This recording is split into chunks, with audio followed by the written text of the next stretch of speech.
ও বন্ধু, এই রমজান হয়তো আপনার আমার জীবনের শেষ রমজান রে বন্ধু। আমরা কেউ গ্যারান্টি দিতে পারি না আগামী রমজান আমরা পাবো। তাই এই রমজানকে জীবনের শেষ রমজান মনে করে বেশি বেশি ইবাদত করো রে বন্ধু।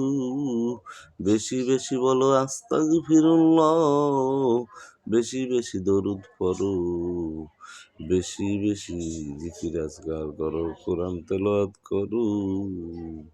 ফরজ নামাজের পাশাপাশি নফল ইবাদত বন্দেগী বেশি বেশি করো, দান সৎকা বেশি করো। যতটুকু সামর্থ্য আছে তোমার, তাই দিয়ে মানুষের উপকারে ঝাঁপিয়ে পড়ো এই রমজান মাসে। কাঁদো, শুধু ঘুমাইও না আর খাইও না রে বন্ধু।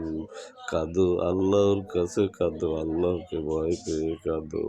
তওবা করো, আল্লাহর দিকে ফিরে আসো রে বন্ধু। আল্লাহ তোমাকে গুণমুক্ত জীবন দান করবে ইনশাআল্লাহ।